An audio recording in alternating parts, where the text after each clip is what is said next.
For as long as humans have existed, we've gazed up at the night sky and seen the heavens, a place of mystery, divinity, and infinite possibility. The stars have guided explorers, inspired poets, and sparked the imaginations of dreamers across millennia. From the earliest civilizations to the modern era, the cosmos has been a source of wonder, a canvas for our hopes and fears, and a mirror reflecting our deepest questions about existence. Some have worshipped it, seeing the cosmos as the realm of gods and spirits. Ancient cultures built temples aligned with the stars, believing the heavens held the keys to life's mysteries. The Egyptians associated the stars with their gods, while the Mayans created intricate calendars based on celestial movements. Others have studied it, driven by an insatiable curiosity to understand the universe and our place within it. From the Babylonians mapping constellations to Galileo peering through his telescope, humanity's quest to understand the skies has shaped our history, our science, and our sense of purpose. But in just a few decades, we've turned this sacred frontier into a growing junkyard. What was once a pristine expanse of wonder is now cluttered with the remnants of our technological ambition. The same ingenuity that allowed us to reach the stars has also left behind a trail of debris, a testament to both our brilliance and our carelessness. Space is no longer untouched. It's filled with broken satellites, abandoned rocket stages, and fragments of our dreams. These objects, once symbols of human achievement, now serve as stark reminders of our recklessness. Each piece of debris tells a story. A satellite that once provided communication, a rocket stage that propelled us to new heights, or a fragment of a mission that ended in failure. Together, they form a growing cloud of waste that threatens to overshadow our progress. We like to think of space as boundless, infinite, and untouched. But are we polluting heaven itself? The very act of reaching for the stars has left a trail of debris that threatens to overshadow our progress. The cosmos, once a symbol of purity and transcendence, is now at risk of becoming a reflection of our worst tendencies, our disregard for the environment, our obsession with short-term gains, and our failure to consider the long-term consequences of our actions. There are over 100 million pieces of debris orbiting our planet right now. This debris ranges from tiny fragments to massive defunct satellites, each one a testament to our growing footprint in space. Since the launch of Sputnik in 1957, humanity has sent thousands of satellites, probes, and spacecraft into orbit. But for every successful mission, there are countless pieces of hardware left behind, drifting aimlessly in the void. Some are as small as flecks of paint, others are defunct satellites the size of a school bus. Even the smallest pieces can pose a significant threat as they travel at unimaginable speeds. A tiny shard of metal, no larger than a grain of sand, can puncture a spacecraft's hull or disable a critical system. The sheer scale of the problem is staggering, and it grows with every launch, every mission, and every collision. And they're moving at speeds up to 17,500 miles per hour, faster than a speeding bullet. At these velocities, even a tiny piece of debris can cause catastrophic damage, puncturing spacecraft or disabling critical systems. The International Space Station, for example, has had to perform numerous maneuvers to avoid collisions with debris, a constant reminder of the dangers we've created. Imagine a fleck of paint striking a satellite or space station with the force of a high-velocity projectile. The consequences could be devastating, endangering lives and jeopardizing missions worth billions of dollars. In 1983, a small piece of debris struck the windshield of the Space Shuttle Challenger, leaving a noticeable chip. Had the debris been slightly larger, the results could have been catastrophic. In 2009, the defunct Russian satellite Cosmos 2251 collided with an active American satellite, Iridium-33. This collision was a wake-up call for the world, highlighting the dangers of space debris. It was the first time two intact satellites had collided in orbit, and the event sent shockwaves through the space community. The impact created over 2,000 trackable fragments and thousands more too small to detect, each one a potential hazard for future missions. This single event significantly increased the amount of debris in low Earth orbit, compounding the risks for all spacefaring nations. The debris from this collision continues to orbit the Earth, a permanent reminder of the fragility of our orbital environment. But this wasn't the first major debris event. Over the years, several incidents have contributed to the growing cloud of space junk, each one adding to the complexity of the problem. From accidental explosions to deliberate acts of destruction, humanity has repeatedly demonstrated its capacity to pollute even the most remote corners of the universe. In 2007, China tested an anti-satellite weapon by destroying one of its own satellites. The explosion sent over 3,000 new pieces of debris into orbit, creating one of the largest debris clouds in history. This act of destruction not only demonstrated the potential for space warfare, but also underscored the fragility of our orbital environment. The debris from this event continues to pose a threat to satellites and spacecraft today. It serves as a stark reminder of the consequences of our actions, a warning that the heavens are not immune to our conflicts and ambitions. Some of the objects we've left in space are not just dangerous, they're bizarre reminders of our recklessness. From discarded tools to entire satellites, these objects tell a story of ambition, innovation, and neglect. They are the relics of our journey into the cosmos, but they are also the harbingers of a potential crisis. Take, for example, the cherry-red Tesla Roadster that Elon Musk launched aboard a SpaceX Falcon Heavy in 2018.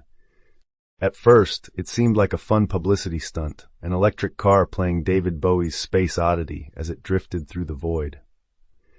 The image of the Roadster floating through space, with a mannequin named Starman in the driver's seat, captured the world's imagination. It was a bold statement about the future of space exploration and the potential for human ingenuity. But in reality, it's just another piece of space debris. While it may inspire awe, it also raises questions about our responsibility to keep space clean. Scientists estimate it will continue orbiting the sun for millions of years, a relic of our time that future civilizations may one day discover.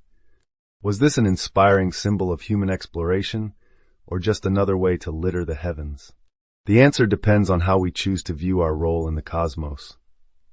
Then there's the Vanguard 1 satellite, launched in 1958, the oldest piece of human-made space debris still in orbit. It was one of the first satellites ever launched, a testament to the early days of the space race. It stopped working decades ago, but it remains up there, silently circling the Earth like a ghost of the early space race. Its presence serves as a reminder of how long our debris can persist in the void. And let's not forget astronaut waste. Yes, bags of human waste have been ejected into space since the Apollo era. These bags, filled with the byproducts of human life, float among the stars, a stark contrast to the grandeur of the cosmos.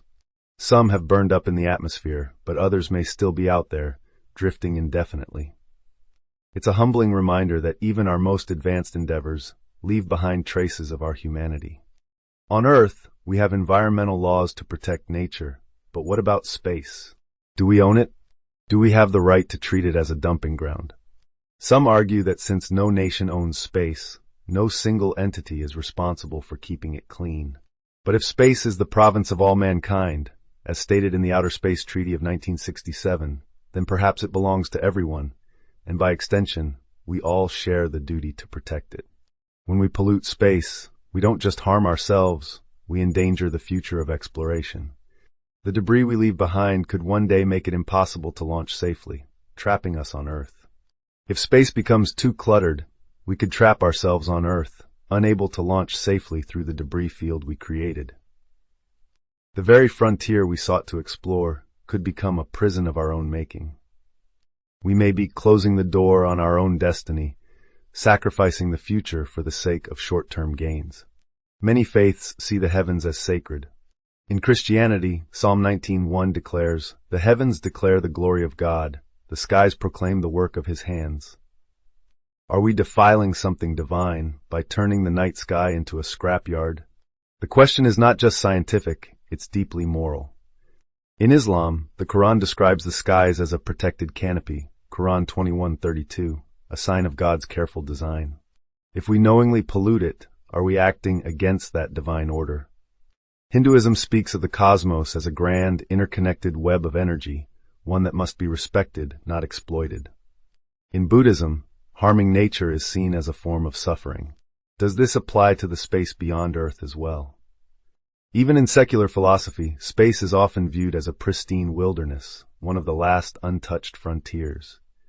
If we cannot respect it, what does that say about us? If we continue to ignore this issue, the consequences will be dire. Scientists warn of a scenario called the Kessler Syndrome, where space debris collisions create a chain reaction, making Earth's orbit too hazardous for future missions. This cascade of collisions could render entire orbits unusable, effectively trapping humanity on Earth. The consequences would be catastrophic, affecting everything from global communications to scientific research. If we reach that tipping point, it could take centuries for the debris to clear. The window to act is closing, and the stakes have never been higher. Imagine a world where we can no longer launch satellites, where GPS, weather forecasting, and global communications are crippled. The modern world depends on space technology, and losing access to it would set us back decades. All because we failed to take responsibility. The choices we make today will determine whether we can continue to explore the stars or remain confined to our planet. The good news? We're starting to act. Scientists are developing technologies to clean up space, from harpoon-equipped satellites to self-deorbiting spacecraft that burn up harmlessly in the atmosphere. These innovations offer hope, but they are only the beginning. Cleaning up space will require global cooperation and a shared commitment to preserving the heavens. Japan's space agency is testing magnetic tether systems to drag debris out of orbit. These tethers generate electromagnetic forces that can slow down debris, causing it to re-enter the atmosphere and burn up. The European Space Agency is launching ClearSpace 1, a robotic claw designed to grab and remove defunct satellites. This mission represents a significant step forward in active debris removal. But technology alone won't fix this. We need a new way of thinking, a philosophy of space stewardship. The same way we protect Earth's oceans and forests, we must protect the heavens. Space is not just a resource to be exploited. It is a shared heritage that belongs to all of humanity. Just as we have learned to value and protect our planet's ecosystems, we must extend that same care to the cosmos. As we stand at the dawn of interstellar travel, we must ask ourselves, are we worthy of the stars? Will future generations look back and see us as reckless polluters, or as the ones who protected the infinite frontier? The choices we make today will shape the legacy we leave behind. Will we be remembered as pioneers who respected the heavens, or as those who squandered the gift of the cosmos? Space remains vast, beautiful, and full of wonder. It is a frontier that beckons us to explore, to dream, and to aspire. But if we're not careful, we may turn the heavens into a scrapyard before we even get there. The time to act is now. The future is still in our hands. Let us choose wisely, for the sake of the stars and the generations yet to come.